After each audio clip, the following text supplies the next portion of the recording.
안녕하세요. 오랜 세월 사람들 앞에서 삶과 나이듦, 그리고 사람다움에 대해 이야기해온 사람입니다. 오늘은 많은 분들이 한 번쯤 꿈꾸거나 고민하셨을 은빛 마을, 실버타운이라 불리는 곳을 둘러싼 참혹하고도 안타까운 실제 이야기를 길게 들려드리려 해요.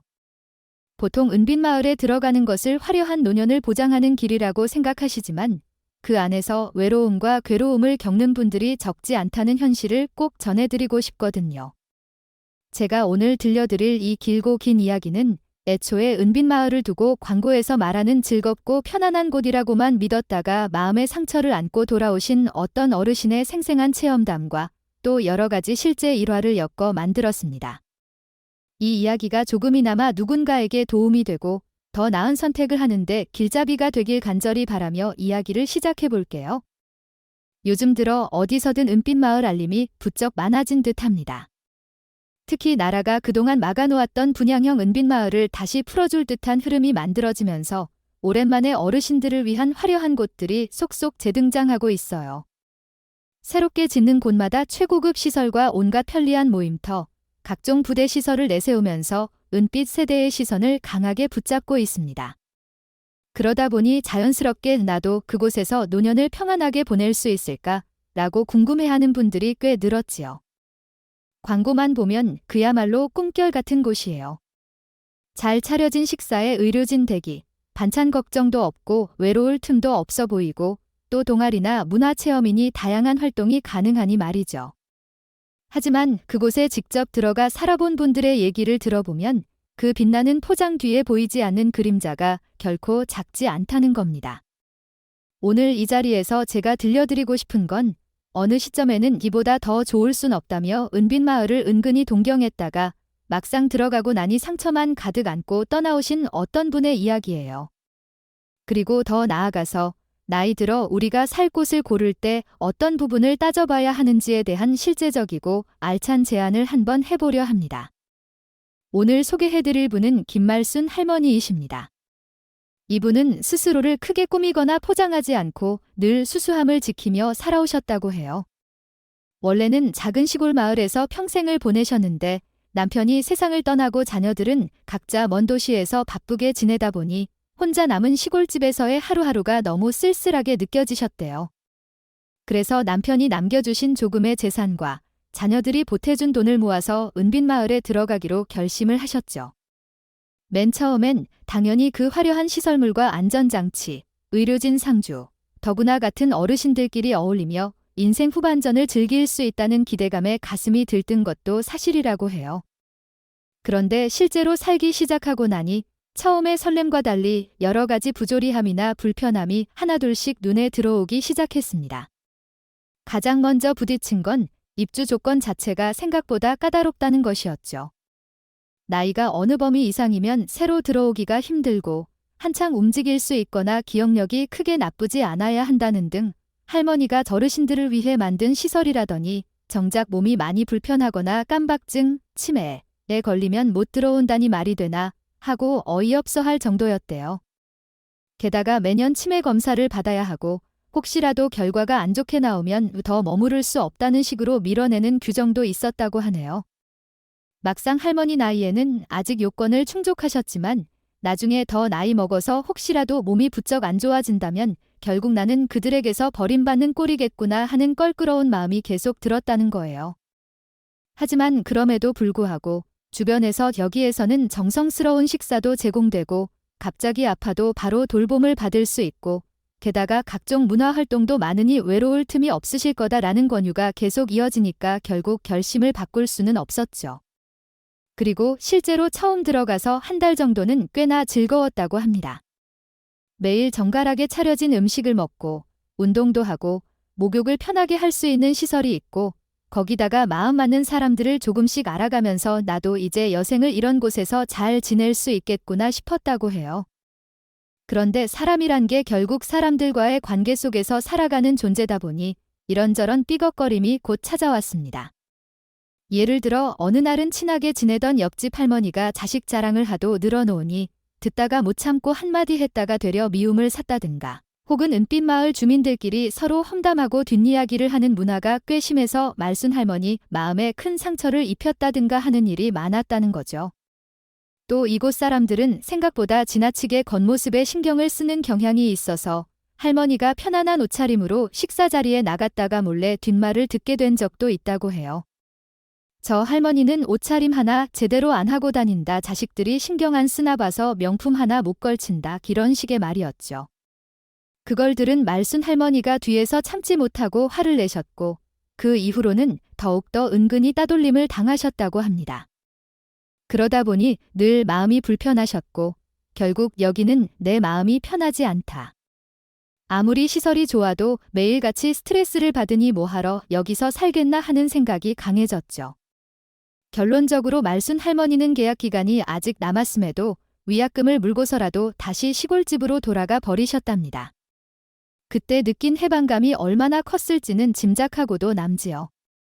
시골에서 작은 텃밭을 가꾸고 아침에 일어나 마당을 쓸고 동네에 가까운 병원이라도 다니면서 사시는 게 차라리 마음이 훨씬 편하더라는 거예요. 하지만 이런 이야기는 김말순 할머니만의 예외적인 사례일까요? 실제로 은빛 마을 혹은 노인용 주거 단지에서 벌어지는 각종 사건 사고가 제법 많다고 합니다. 예를 들어 80대 후반 부부가 같은 은빛 마을에서 지내는데 늘 잔소리로 다투다가 어느 날은 할머니 한 분이 욕조 난간에 목을 맸다든가 혹은 자녀들 손에 이끌려 억지로 들어온 뒤에 며칠 만에 방 안에서 그대로 숨을 거두었다든가 하는 일도 심심치 않게 일어난다는 겁니다. 물론 이건 은빛 마을만의 문제라기보다는 나이 들어 한 곳에 모여 살게 되었을 때 자연스럽게 뒤따를 수 있는 비극적 순간들이겠지만 이런 일을 가까이서 자주 보다 보면 과연 이곳이 정말 노후의 천국일까? 아니면 그런 이름에 가려진 지옥일까 하고 고민하게 된다고 해요. 게다가 은빛 마을의 평균 연령대가 점점 올라가면서 예전에는 70대 중반이 주류였지만 이제는 80대 중반이 주를 이룬다 보니 예전처럼 서로 교류하며 즐겁게 산책하고 이야기를 나누는 문화가 줄어들고 서로가 서로에게 신경 쓰지 못하거나 아예 신경 쓰기 싫어지는 분위기가 만들어질 수밖에 없다고 합니다. 그러다 보니 외부에서는 거기는 편하고 좋다는데 라고 하지만 그 안에서 실제로 생활하는 사람들 입장에서는 잔으로 들어와 보면 꼭 그렇지도 않다라는 이중적인 인상이 생기는 것이지요. 그렇다면 우리네가 나이가 들었을 때 어디에서 어떻게 살아야 할까요? 더 이상 예전처럼 자식들 곁에 꼭 붙어 지내는 게 당연하지도 않고 많은 노인이 은빛 마을이나 요양원 같은 노인시설에서 지내다가 마지막을 맞이하는 시대가 되고 말았습니다. 물론 경제력이 뒷받침된다면 그리고 내가 원하는 생활 방식을 지킬 수 있다면 은빛 마을이든 어디든 나름의 낙원을 만들 수도 있을 거예요. 그러나 어떤 사람에게는 그게 맞고 다른 어떤 사람에게는 전혀 안 맞을 수도 있다는 점을 꼭 인식해야 합니다. 실제로 은빛 마을은 생각보다 큰 돈이 필요해요. 건물을 짓는 사람들 입장에서는 최신 시설과 다양한 즐길 거리를 갖추는데 큰 돈을 들여야 하기 때문에 그 비용을 입주민들로부터 받아내야 하거든요. 또한 은빛 마을이라 해도 사람 사는 곳이다 보니 그 안에는 여러 성격, 여러 삶의 궤적을 가진 어르신들이 섞여 있습니다. 누구는 자녀 자랑이 유일한 낙이고 누구는 내가 제일 잘났다는 마음으로 남을 깎아내리기도 하고 또 누구는 조용히 지내며 아무와도 어울리고 싶어 하지 않을 수도 있어요. 그 모든 사람이 모여 지내다 보면 당연히 갈등도 생기고 감정 상하는 일이 생기기 마련이지요. 가끔 우리 모두 연세도 드셨는데 어른스럽게 지내면 좋지 않을까 하는 막연한 바람을 품지만 사람이란 나이가 들수록 더 고집세어지고 일생의 습관이 굳어져서 쉽게 바뀌지 않는 법이잖아요. 자, 그럼 은빛 마을 생활이 내 성향과는 안 맞는 것 같다면 또 어떻게 살아야 할까? 흔히 말하죠. 우리는 나이가 들수록 자식보다도 믿을 건 집밖에 없다고요. 그래서 어디에서 마지막을 보낼 것인가에 대한 고민이 점점 커지는 게 당연합니다. 예비 은퇴자들 가운데 절반가량은 나중에 집을 옮길 가능성이 있다고 답한다는 조사도 있더군요. 이유는 여러 가지가 있어요. 자녀를 모두 출가시켰으니 너무 넓은 집은 이제 관리하기 부담스럽다든지 병원 가까운 도시 쪽으로 가야 하니 이사를 고민한다든지 또는 정원이 넓은 시골 마을로 가서 여유롭게 살아보고 싶다든지 말입니다. 그런데 이사를 결심하려면 신중해야 하겠죠. 왜냐하면 집이라는 게 하루아침에 사고 파는 게 쉽지 않고 또 한 번 옮겼다가 마음에 안 든다고 또 옮기기가 간단치 않으니까요.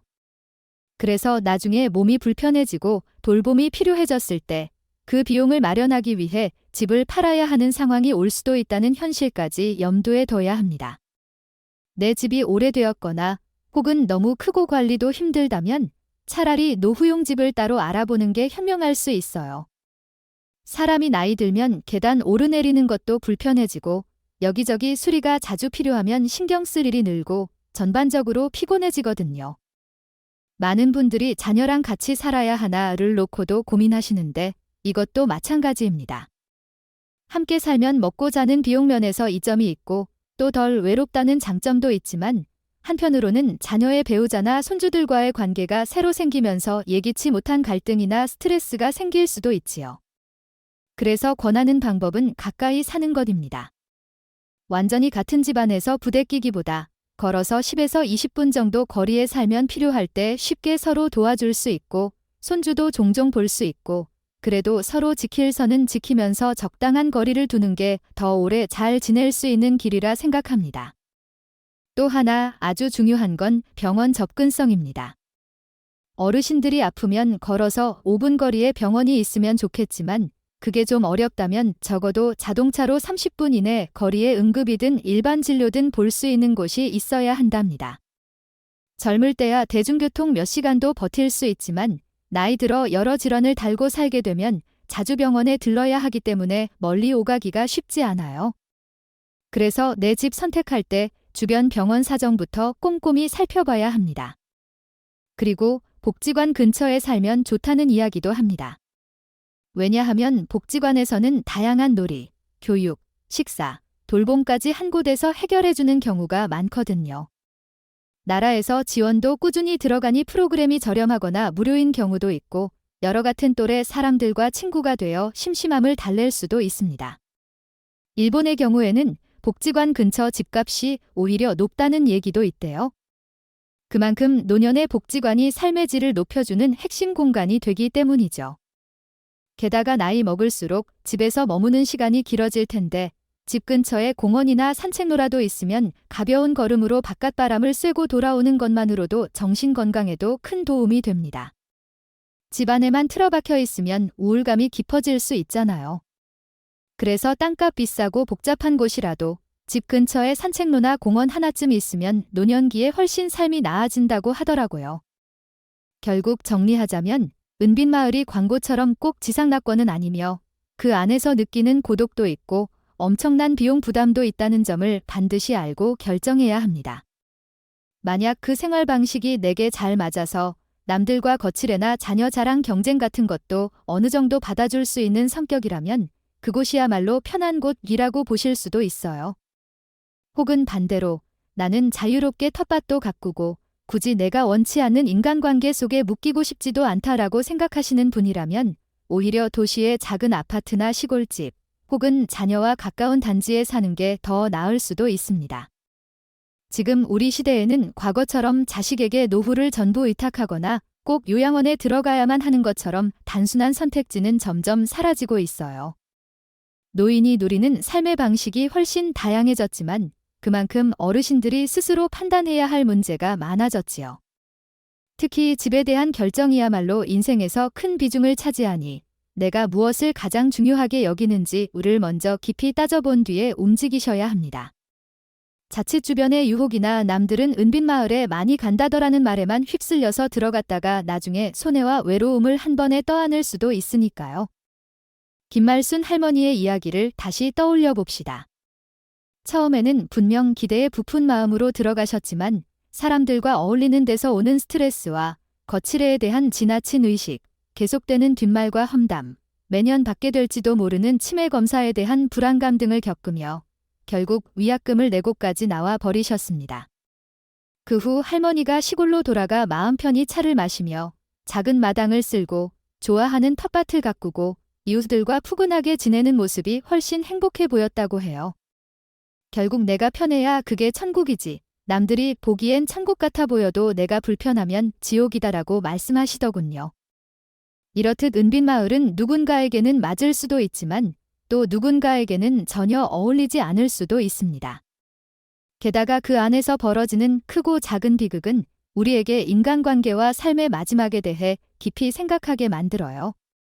실제로 어떤 분들은 그래도 여러 시설이 갖춰져 있으니 은빛마을이 좋다고 하시고 어떤 분들은 차라리 주상복합 아파트나 작은 시골집이 낫다고들 하십니다. 제가 강조하고 싶은 건 다른 이의 기준이나 광고에 흔들리지 말고 내가 무엇을 원하는지, 내게 가장 중요한 것은 무엇인지를 스스로 생각해 보라는 겁니다. 자, 여기서 조금 더 구체적으로 노년기에 살기 좋은 집 고르기 이야기를 확장해 볼게요. 사실 많은 분이 궁금해 하십니다. 도대체 노년에는 어떤 집이 좋을까 하는 것이죠. 답은 사람마다 다를 테지만 보편적으로 생각해 볼 만한 기준 몇 가지가 있어요. 우선 너무 좁은 집은 피하라고 말씀드립니다. 대체로 10평 미만인 경우 지내면서 자잘하게 물건도 놓기 힘들고 정신적 안정감이 떨어지기 쉽다고 합니다. 두 사람이 살기에도 버겁고 기력이 약해도 이리저리 움직이다 보면 답답함이 쌓인다고 해요. 그래서 적어도 18평 안팎 혹은 그 이상의 소형주택이 좋다고들 해요. 물론 이것도 개인 취향에 따라 다르겠지만요. 게다가 병원이 가까워야 한다는 점은 아무리 강조해도 지나치지 않습니다. 30분 이내로 갈 수 있는 병원이 있다면 급한 상황에도 대비할 수 있고 일상적으로 생기는 통증이나 질환을 살피기도 편하지요. 복지관이 근처에 있으면 여러 강좌나 프로그램을 활용할 수 있고 식사도 저렴하거나 무료로 해결할 수 있어 일상에 즐거움을 줄 수 있습니다. 노인분들이 모이는 취미 모임이 있는 동네라면 외로움도 덜하겠죠.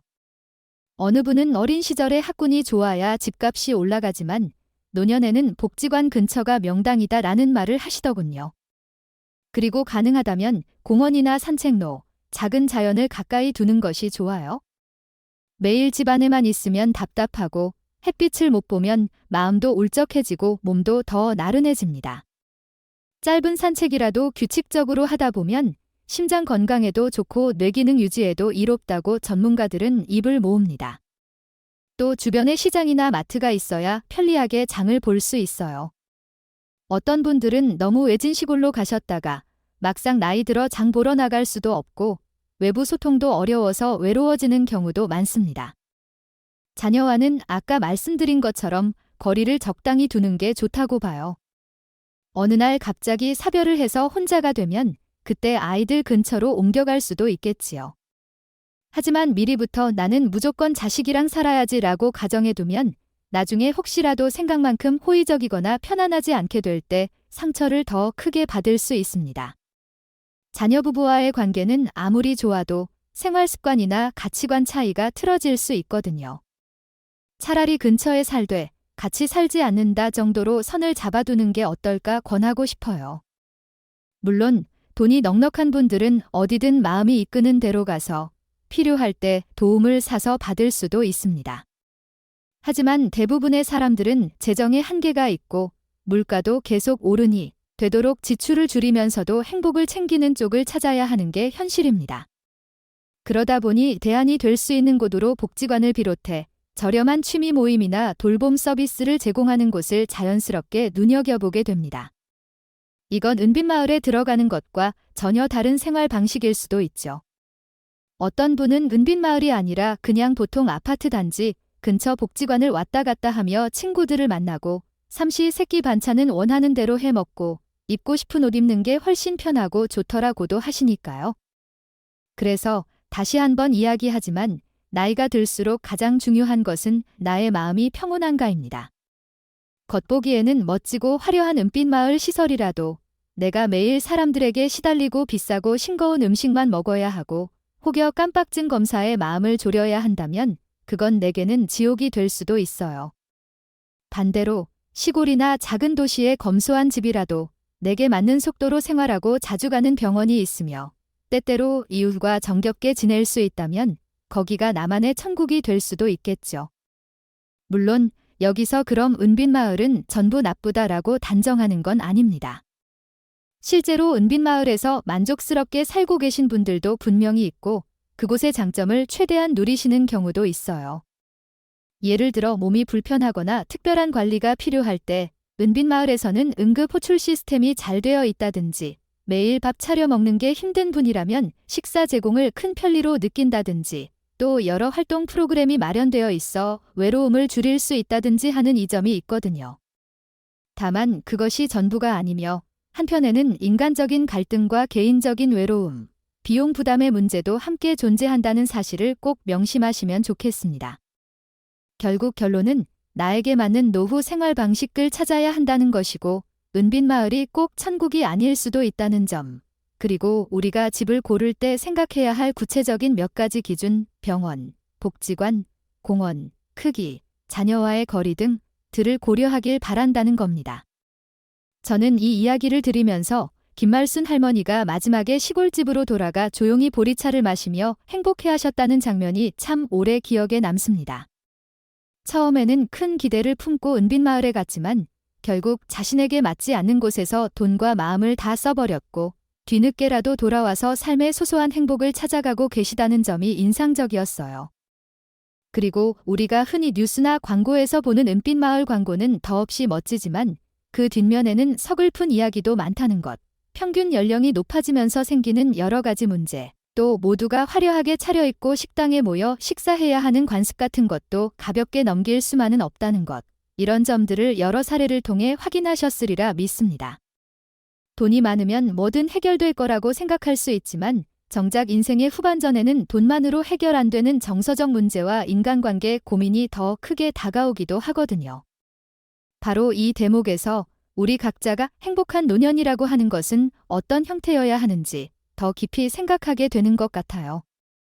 그러니 혹시라도 지금 나도 은빛마을 들어갈까 하고 고민 중이신 분들은 제 말이 전부 정답은 아니지만 몇 번이고 따져보시고 가능한 한 직접 발로 뛰어가 시설도 살펴보고 입주민 이야기도 들어보고 장단점을 모두 곱씹어 보신 뒤에 최종 결론을 내리시길 바랍니다. 다른 사람이 좋다 해서 무조건 좋은 것도 아니고 나쁘다고 해서 무조건 나쁜 것도 아니니까요. 가장 중요한 건 내가 어디서 마음이 제일 편안하고 즐겁게 살아갈 수 있는가 하는 질문이 아닐까 합니다. 또 다른 한편으로는 지금 50에서 60대이신 분들도 이미 은퇴 이사를 궁리하고 계실 텐데요. 앞서 말씀드린 것처럼 사람에 따라 도시로 옮겨가 병원과 문화시설 가까이 지내고 싶을 수도 있고, 반대로 한적한 시골로 내려가 텃밭도 하고 자연을 즐기고 싶을 수도 있죠. 어떤 선택이든지 나중에 괜히 잘못 옮겼다라고 후회하지 않도록 차분히 조사하고 실제 살아보는 분들의 체험기도 들어보고 장단점이 무엇인지 스스로 깨우친 뒤 결심하시면 좋겠습니다. 집이라는 게 가볍게 옮겼다가 마음에 안 든다고 또 옮기기가 결코 쉬운 일이 아니니까요. 오늘 이 긴 이야기를 정리하며 진정한 행복은 어디서 찾아오는가를 다시금 생각해보게 됩니다. 김말순 할머니는 결국 내가 편안하게 숨 쉴 수 있는 작은 마당을 택하셨고, 그곳에서 보리차를 음미하며 지난날의 상처도 차차 극복하셨다고 해요. 우리가 어떤 곳을 선택하든 그곳에서 나이 들어가는 모습이 편안하고 마음 졸이지 않고 또 혹여 외롭더라도 마음 기댈 친구나 이웃 한두 명쯤 있을 수 있다면 그게 진짜 천국 아닐까 싶습니다. 마지막으로 사람마다 성향과 가치관이 다르므로 이 이야기를 그대로 정답처럼 받아들이실 필요는 없어요. 다만 실제로 은빛마을을 경험해본 여러분들의 사례와 거기서 나온 시행착오와 깨달음은 우리에게 많은 걸 가르쳐줍니다. 어떤 결심을 하기 전에 반드시 살펴보자. 화려한 광고 이면에 감춰진 건 없는지, 나와 정말 맞는 환경인지, 그리고 무엇보다 내가 어디에서 살아도 사람들과의 어울림이 결국 내 행복을 좌우할 수 있다는 점도 잊지 말아야 해요.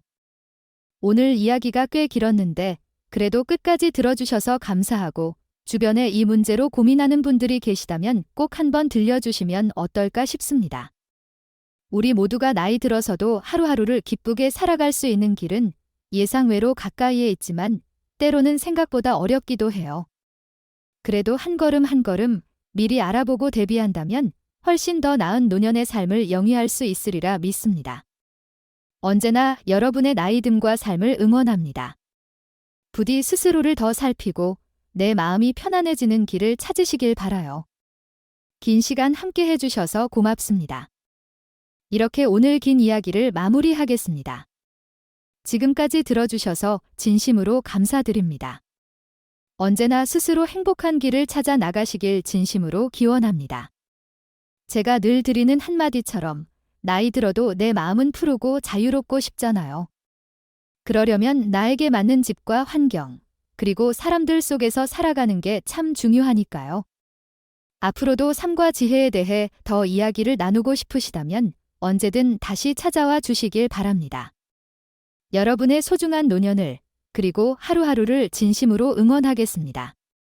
오늘 영상이 도움이 되셨다면 구독과 좋아요 부탁드립니다. 끝까지 경청해 주셔서 감사합니다.